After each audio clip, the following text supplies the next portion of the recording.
물을 치매 물이 이리저리 갈라지고 두 사람이 마른 땅 위로 건너더라.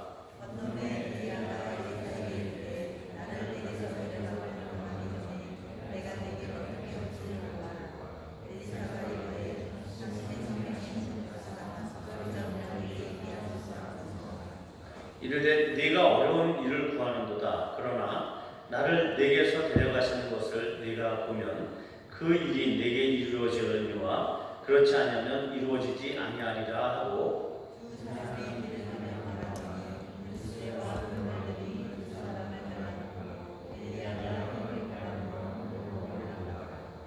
엘리사가 보고 소리 지르되 내 아버지여 내 아버지여 이스라엘의 병거와 그 마병이여 하더니 다시 보이지 아니하는지라. 이에 엘리사가 자기의 옷을 잡아 돌로 찢고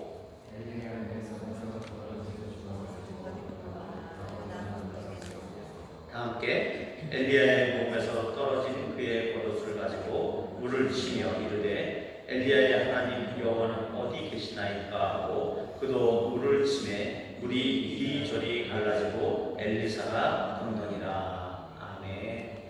오늘 이 말씀을 보면요, 이스라엘 역사에 있어서 하나님의 그 성령의 능력이 충만하게 나타났던 엘리야와 엘리사를 오늘 등장시키고 있는 것을 보게 됩니다.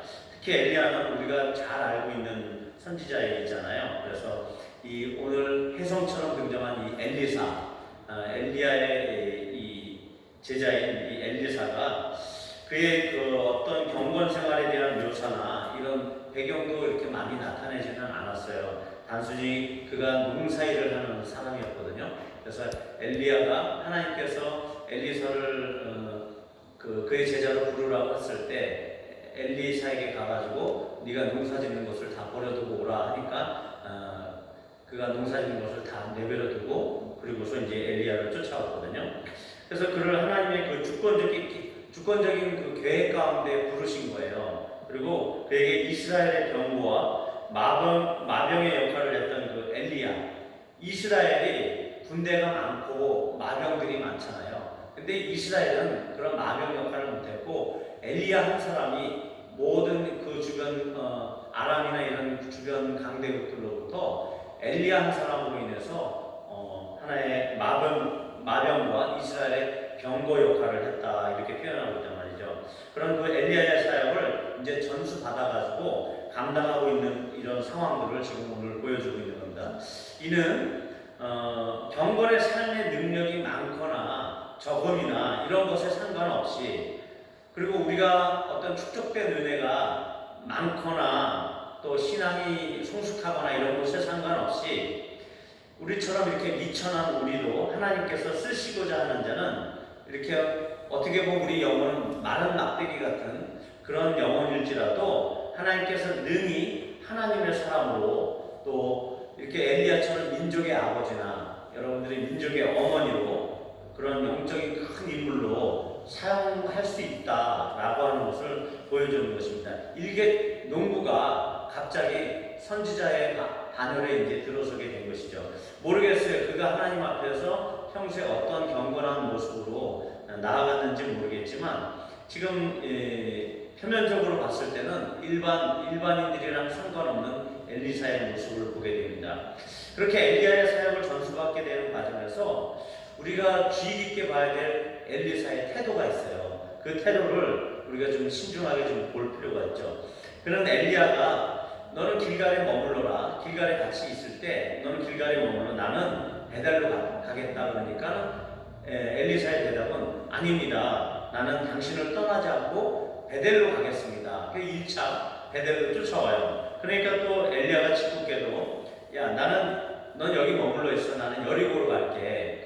그랬음에도 불구하고 아닙니다. 난 여리고로 함께 가겠습니다. 아주 찐득이처럼 달라붙어요. 그 다음에 이 여리고에 갔단 말이고 거기서 이제 일말의 사건이 있었고 결국은 너는 이제 여리고에 머물러 있어. 나는 요단으로 갈게 했는데 요단강 끝까지 쫓아간단 말이에요. 그래서 결국은 엘리야의 불수와 불말들이 그를 태우고 이렇게 회오리 바람과 함께 하늘로 올라갈 때까지 따라가게 된 거죠. 그 모습을 직접 목도하게 된 거예요. 엘리사가 그가 그렇게 끝까지 따라간 그 요단 강가 바로 그곳에서 엘리사에게 기가 막힌 제안을 하게 되죠.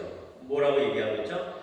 나를 내게서 데려감을 당하기 전에 이제 너랑 나랑 이별이다, 고별이다, 나는 하늘나라로 휘웅 간다 이런 그 상황에서 그 전에 내가 내게 구할 어떻게 할지를 좀 구해라.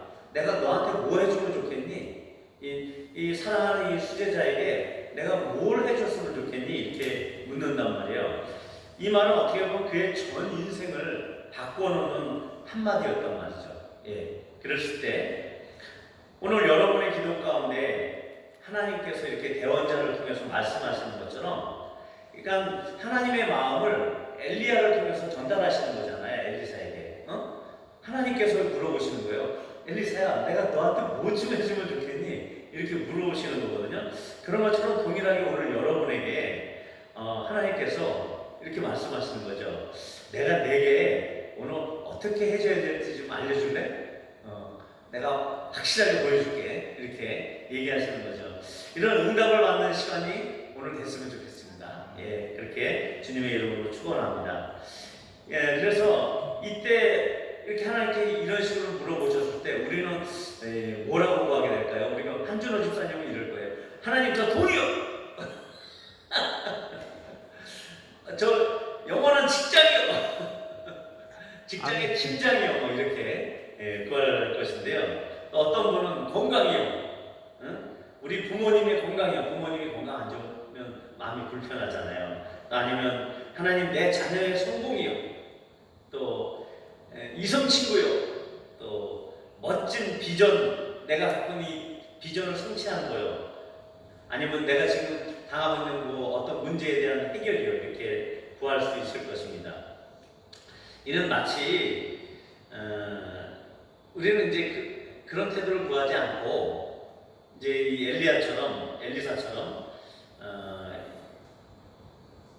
당신에게 임했던 성령의 능력에 갑절을 달라 이렇게 구해야 되는 게 맞죠. 이 예가 우리 솔로몬의 그 1000번째 예에서 볼 수가 있어요.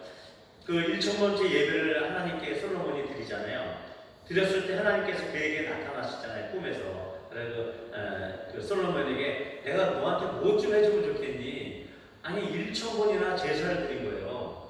제사라는 게 그때 당시는 아주 번거롭고 힘든 거잖아요. 그러니까 1000일을 드렸다는 건 아니에요. 뭐 하루에 몇 번씩 드렸던지 간에 어쨌든 1000번의 제사를 드렸는데 갑자기 그렇게 껐다 다시 끄면 됩니다.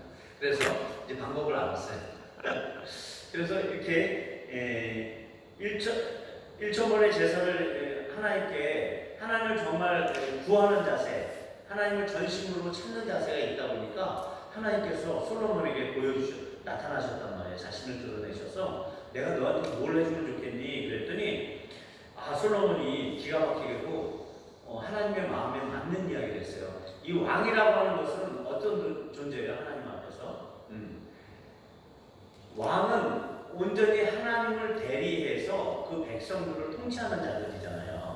그죠? 자기 멋대로 하는 게 아니라 하나님의 음성을 듣고 하나님의 말씀대로 백성들에게 하나님의 뜻을 전달해주고 하나님의 방법대로 백성들을 치리하는 사람인데, 이 솔로몬이 자기 개인의 감정이나 어떤 사사로운 것이 아니라 하나님 나라를 위한 것을 먼저 구했다는 것이죠.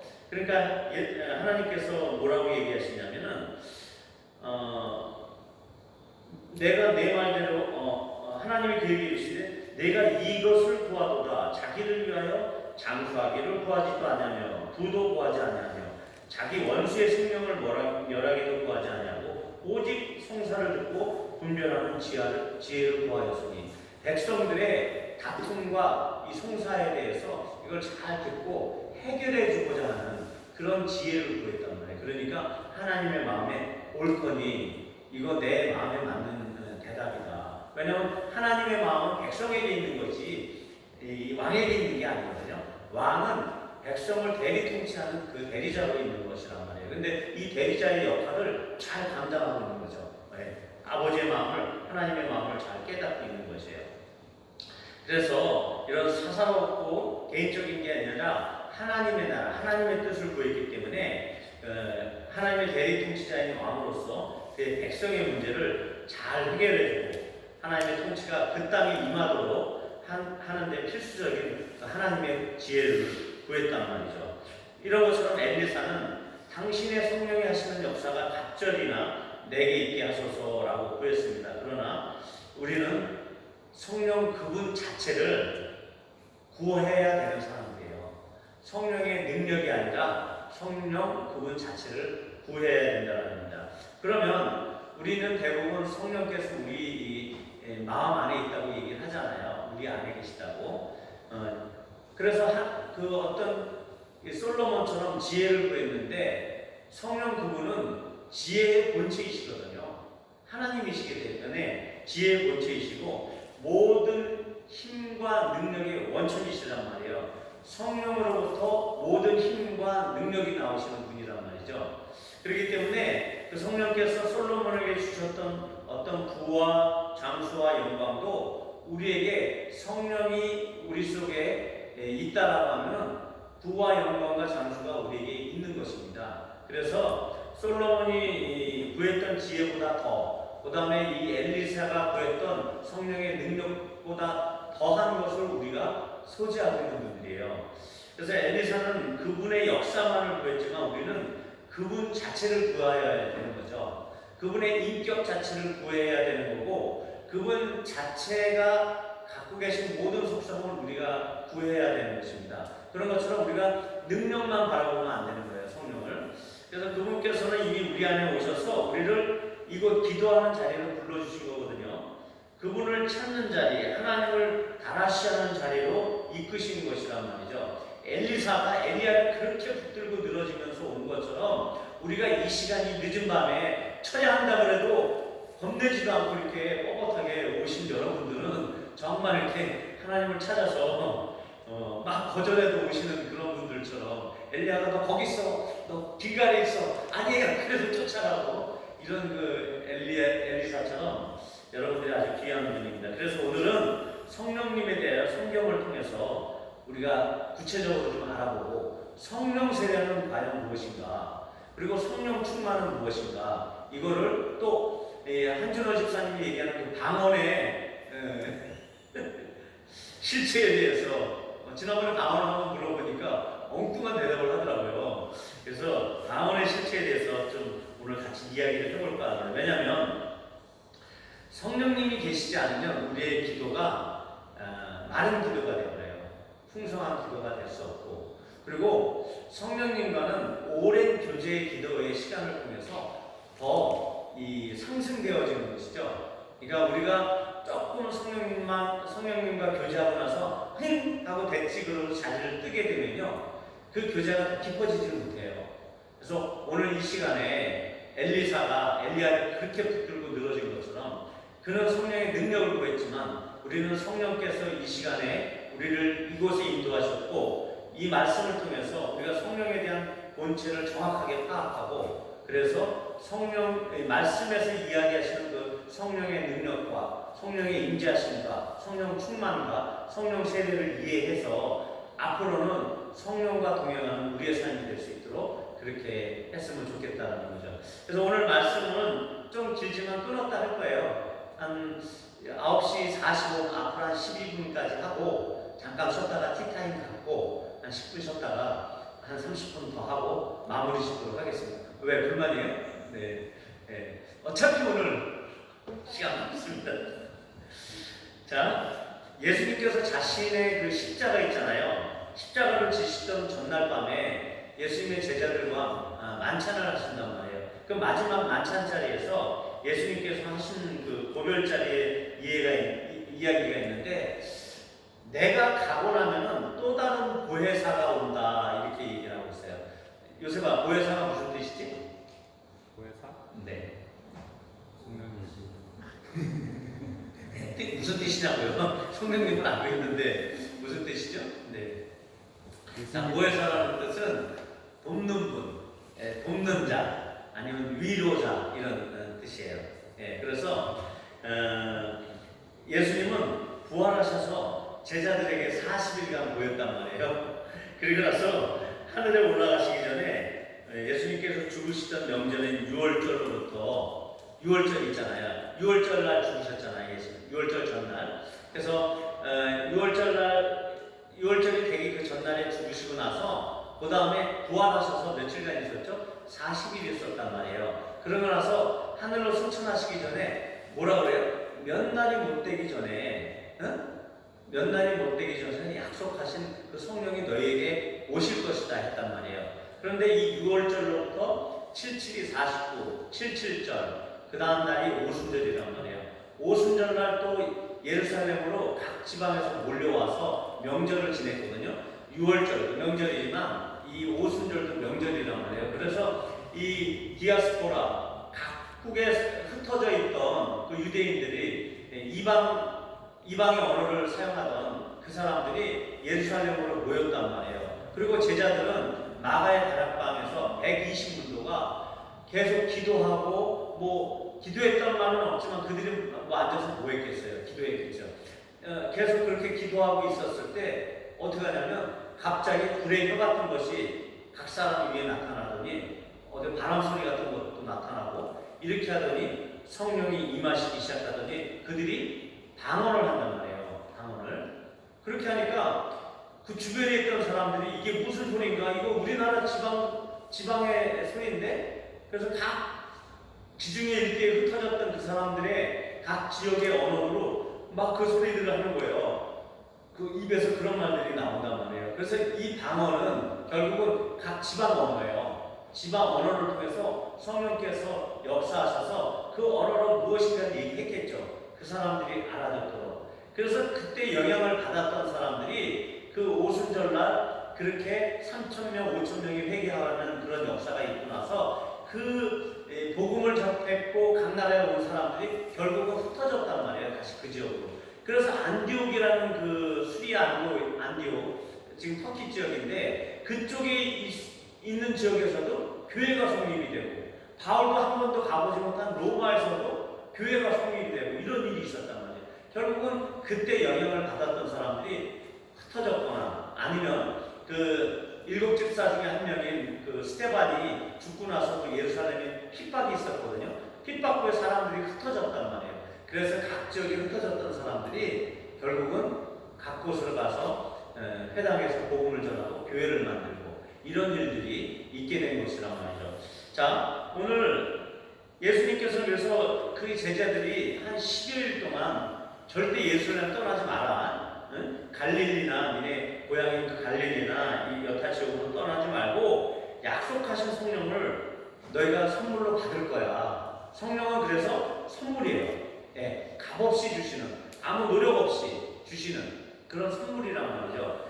엘리사가 어떤 특별한 게 있어서 받는 그 성령의 능력을 받은 게 아닌 것처럼 우리도 뭔가 특별한 게 있어서 받는 게 아니에요. 주 예수 그리스도로 이미 주 예수 그리스도 안에 우리가 들어가 있는 사람들이라고 하면 성령을 주시기를 아버지는 기뻐하시는 거예요. 너희가 비록 악할지라도 자식에게 좋은 걸 줄 줄 알거든 구하는 자에게 성령을 안 주시겠냐?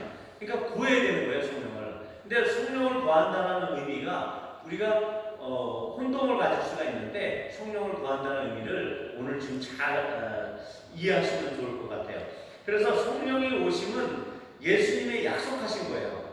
예수님이 꼭 오겠다고 약속한 거란 말이에요. 이 약속이기 때문에 이 약속은 예수님의 약속이기 때문에 틀려질 일가 없는 거예요. 그만큼 중요한 약속이에요. 성령이 오신다라고 하면서 이 신약 시대의 오프닝은 성령님으로부터 시작이 된 거거든요. 이 오순절날 마가의 다락방에서 이렇게 성령님을 통해서 신약의 선포가 이루어지고 신약 교회가 시작되는 이런 아주 그 사도들로 인해서 이렇게 신약 교회가 펼쳐지는 이 마당에서 예수님께서 헛된 약속을 하실 리가 없단 말이죠. 그래서 이렇게 예수님께서 약속을 하셨는데 요한복음 14장 26절에 다니엘아 띄워줘라. 요한복음 14장 26절에 보니까 보혜사 곧 아버지께서 내 이름으로 보내실 성령 그가 너에게 모든 것을 가르치고 내가 너에게 말한 모든 것을 생각나게 하리라. 예수님께서 제자들이랑 있을 때 그 말씀하셨던 것들을 생각나게 하신다는 거예요. 내가 너희에게 말했던 것을 생각나게 해주시겠다. 그리고 우리는 까먹잖아요. 근데 그걸 생각나게 해주시고 그 성령께서 직접 너희에게 모든 것을 가르쳐 주시겠다 했단 말이에요. 그리고 14장 16절에 보니까 내가 아버지께 구하겠으니 그가 또 다른 보혜사를 너희에게 주사 영원토록 너희와 함께 있게 하시겠다. 여러분들과 영원히 함께 있으시겠대요. 우리가 어딜 가든지 성령께서 함께 하신 거예요. 이제는 그죠? 나 혼자 있다 생각하시면 절대 안 돼요. 성령께서 함께 하신다. 그걸 꼭 기억하셔야 돼요. 이게 약속이에요. 결코 성령께서 우리를 떠나실 일이 없어요.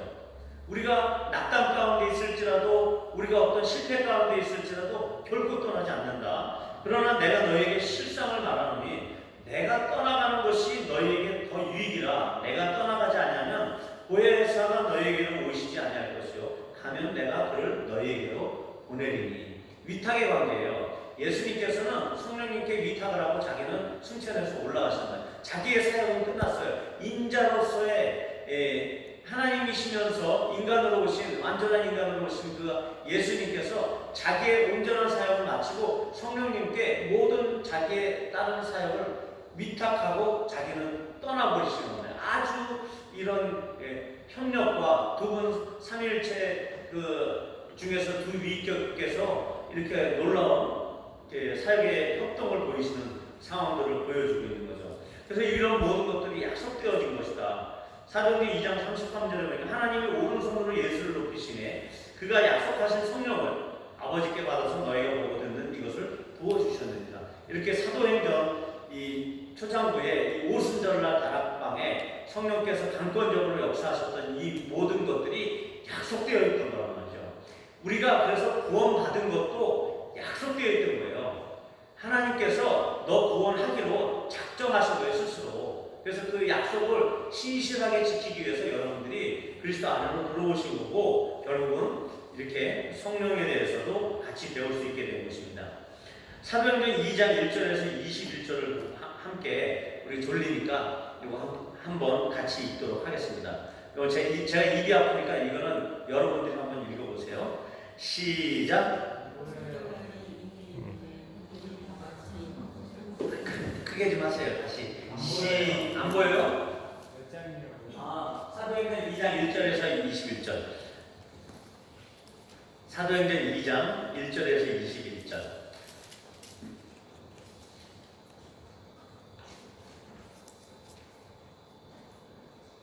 자, 다 찾으신 줄 알고 함께 봉독하겠습니다. 시작. 오순절날에 이미 이르되 그들이 다 같이 한 곳에 모였더니 후련히 하늘로부터 극하고 강한 바람 같은 소리가 있어 그들이 앉는 온 집에 가득하며 마치 불의 혀처럼 갈라지는 것들이 그들에게 보여 각 사람 위에 하나씩 임하여 있더니 그들이 다 성령의 충만함을 받고 성령이 말하게 하심을 따라 다른 언어들로 말하기를 시작하니라. 그때 경건한 유대인들이 천하 각국으로 와서 예루살렘에 머물러 있더니 그 소리가 나매 큰 무리가 모여 각각 자기의 방언으로 제자들이 말하는 것을 듣고 소동하여 다 놀라 신기하게 여기게 보라 이 말하는 사람들이 다 갈릴리 사람이 아니냐 우리가 우리 각 사람이 난 곳 방언으로 듣게 되는 것이 어찌 되느냐 우리는 가데인과 메데인과 엘람인과 또 메소포타미아 유대와 갑바도기아 본도와 아시아 부르기아와 밤빌리아 애국과 및 구레네 가까운 리비아 여러 지방에 사는 사람들과 로마로부터 온 나그네 곧 유대인과 유대교에 들어온 사람들과 그레데인과 아라비아인들이라 우리가 다 우리의 각 언어로 하나님의 큰 일을 말함을 듣는 듯하고 다 놀라며 당황하여 서로 이르되 이 어찌된 일이냐 하며 또 어떤 이들은 조롱하여 이르되 그들이 새술에 취하였다 하더라. 베드로가 열한 사도와 함께 서서 소리를 높여 이르되 유대인들과 예루살렘에 사는 모든 사람들아 이 일을 너희로 알게 할 것이니 내 말의 귀를 기울이라. 때가 제3시니 너희 생각과 같이 이 사람들이 취한 것이 아니라 이는 곧 선지자 요엘을 통하여 말씀하신 것이니 일러스되 하나님이 말씀하시기를 말세에 내가 내 영을 모든 육체에 부어주리니 너희의 자녀들을 예언할 것이요 너희의 젊은이들은 환상을 보고 너희의 늙은이들은 꿈을 꾸리라. 그때 내가 내 영을 내 남종과 여종들에게 부어주리니 그들이 예언할 것이요 또 내가 위로 하늘에서는 기사를 아래로 땅에서는 징조를 베풀리니 곧 피와 불과 연교로다. 주의 그곳 영화로운 날이 이르기 전에 해가 변하여 어두워지고 달이 변하여 피가 되리라. 누구든지 주의 이름을 부르는 자는 구원을 받으리라 하였느니라. 이 성령의 이 놀라운 역사가 각 사람의 머리 위에 눈에 보이게끔 나타났단 말이에요. 그 불의 역사가. 그리고 각 나라 방언으로 얘기할 뿐만이 아니라 이 마지막에 요엘서의 그 구절을 얘기하면서 말세는 지금 우리가 말세를 살고 있거든요.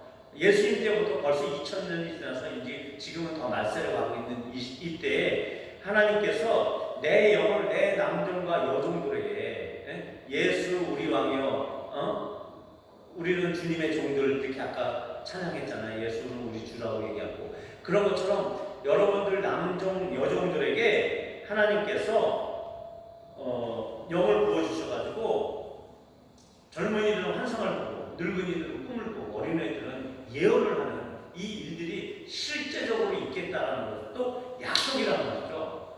그러니까 우리가 이것을 무시하면 안 돼요. 그래서 우리가 기도 때마다 성령께서 그 오순절날 있었던 그 역사가 우리에게도 있게 해달라고 말세이기 때문에 기도해야 되는 거죠. 이제는 말세가 가까웠기 때문에 우리가 예언을 해야 돼요. 예?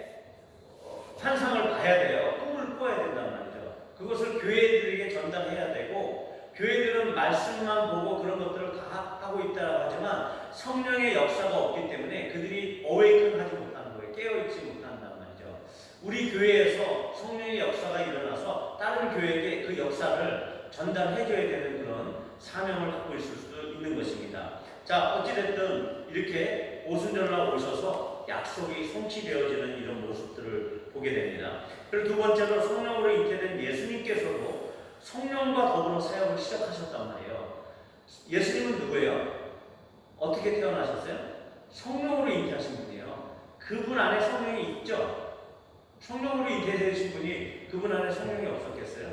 그가 12살 때 그 성전 안에서 그 율법을 아는 사람들이랑 율법사들이랑 이렇게 이야기할 정도로 그분이 아주 영출하신 분인데 그렇게 영적으로 뛰어나신 분이 성령이 없으실 수가 없잖아요. 성령으로 잉태되신 그분 자체가 성령과 함께 계신 분인데 그럼에도 불구하고 누가복음 4장 1절에 예수께서 성령의 충만함을 입어 요단강에서 돌아와서 광야에서 40일 동안 성령에서 이끌리셨다고 해요. 성령께서 예수님을 이끌고 광야에 있으셨고 그때 성령에 이끌려 마귀에게 시험을 받으러 광야로 갔다라고 표현한단 말이에요. 그리고 누가복음 4장 18절에서는 주의 성령이 내게 임하셨으니 이는 이제 이사야서의 그 복음을 이제 예수님께서 예를 들어서 설명을 하시는 거예요. 주의 성령이 내게 임하셨으니 이는 가난한 자에게 복음을 전하게 하시려고 내게 기름을 부으시고 나를 보내서 포로된 자에게 자유를 눈먼 자에게 다시 보게 함을 전파하며 눌린 자를 자유롭게 하며 이런 말들이 나와요. 이런 것처럼 주님의 성령이 주님 안에 임하셨단 말이에요. 예, 주님 안에. 그래서 주님께서도 사역을 시작하기 전에 성령의 이끌림을 받아서 광야로 가고 마귀에게 시험을 당하는 이런 일들을 당하시게 되는 거거든요. 그런 것처럼 성령께서 우리 속에 내주하시지만 왜 성령 세례를 또 강조하는지 성령 세례는 뭔지 이런 것들에 대한 의문점을 슬슬 가져보시면 좋을 것 같아요. 그리고 구약에서도 성령님은 역사하셨습니다. 예, 부분적으로 그때마다. 그래서 그 부분은 그냥 안 보고 넘어갈게요.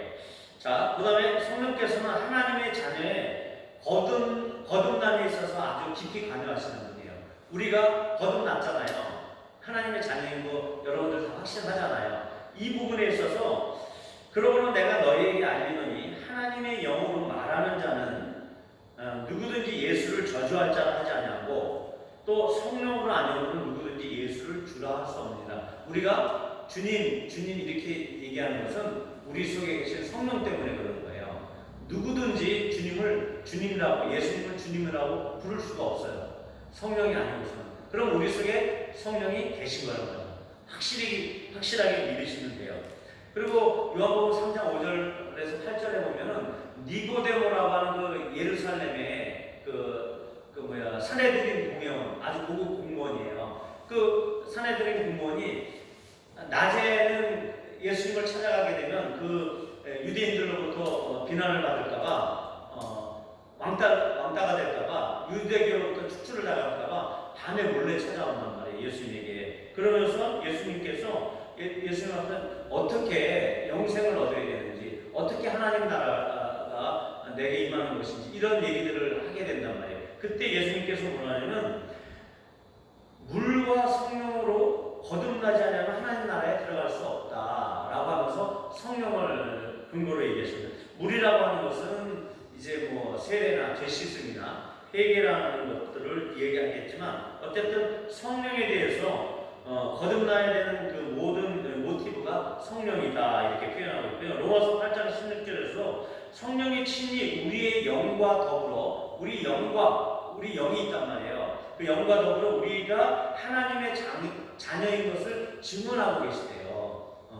그리고 그런 것처럼 우리의 어떤 거듭남, 우리가 하나님의 자녀가 된다라고 했을 때는 이 성령께서 우리 속에 내주하셔서 역사하셔가지고 주님을 주라고 고백할 수 있도록 만드셨다는 말이죠. 이게 성령의 내주 사역이거든요. 그런데 오늘 이제 보려고 하는 부분이 이제 이 부분이에요. 성령 세례에 대해서 성경에서 몇 군데에서 얘기하고 있어요. 이것만 먼저 읽고 잠깐 쉴게요. 요한복음 1장 33절에 보니까 나도 그를 알지 못하였으나 나를 보내어 물로 세례를 베풀라 하신 그이가 나에게 말씀하시고 이 세례 요한이 하는 말이에요. 성령이 내려서 누구 위에든지 머무는 것을 보거든 그가 곧 성령으로 세례를 베푸는 이이신 줄 알라 이렇게 했단 말이에요. 예수님께서는 성령으로 세례를 베푸시는 분이에요. 그죠? 세례 요한은 물로 세례를 줬잖아요. 근데 예수님께서는 성령으로 세례를 준다 이렇게 표현하고 있고, 자 사도행전 19장 1절에서 7절 보니까 너희가 믿을 때에 성령을 받았느냐 이런 말을 해요. 너희가 믿을 때 이 얘기는 뭐냐면 이제 아볼로는 고린도 지방에 있고 이 바울은 그 윗지방을 다녀서 에베소에 왔을 때 예수님을 따르는 제자들 아까 말한 것처럼 이렇게 디아스포라로 그 예루살렘에서 복음을 전해 받았던 사람들 중에 예수님을 믿는 사람들이 있었단 말이에요. 그래서 제자들이라고 표현하고 있는데 이 제자들을 만났어요. 그러면서 그들에게 물어보는 거예요. 너희가 믿을 때 예수님을 믿을 때 성령 받았니? 물어보는 거예요. 뜬금없잖아요. 우리 한국교회에서 그거 지금 안 가르치잖아요. 당신 예수 믿습니까? 그러면 믿습니다. 땡! 그러잖아요. 근데 바울은 유독 이들에게 너희 예수 믿을 때 성령 받았니? 이 얘기를 하는 거예요. 이르되 이 사람들이 우리는 성령이 계심도 듣지 못하노라 이렇게 얘기를 하는 거예요. 그러면서 바울이 이르되 그러면 너희가 무슨 세례를 받았느냐? 너희가 대답하되 요한의 세례니라 이렇게 해서 요한의 죄 씻음의 세례를 받았다라고 얘기를 한단 말이죠. 바울이 이르되 요한이 회개의 세례를 베풀며 백성에게 말하되 내 뒤에 오시는 이를 믿으라 하였으니 이는 곧 예수라 하거늘 그들이 듣고 주 예수의 이름으로 세례를 받아요. 다시 주 예수의 이름으로 물 세례를 받는단 말이에요. 그들이 예수를 믿었단 말이에요. 그렇죠? 그 다음에 바울이 그들에게 또 안수를 해요. 안수함에 성령이 그들에게 임하셨다고 해요. 예수를 믿는 사람들이잖아요. 그런데 별도로 성령께서 임하셨다라고 해요. 그러면서 나타나는 현상이 방언도 하고 예언도 하니 모두 12사람쯤 되니라. 이런 특이한 구절들이 사도행전에 몇 군데 나온단 말이죠. 왜 예수를 믿으면 그냥 믿는 걸로 끝나지 굳이 안수까지 하면서 성령이 임하기를 왜 기도할까? 그리고 좀 이따 보면 베드로 같은 경우는 설교를 하는 중에 성령이 임해요. 그러면 성령이 임하는 증상들이 또 나타난단 말이죠. 자, 여기까지 맛배기를 보여드리고 성령 세례는 무엇인지 그리고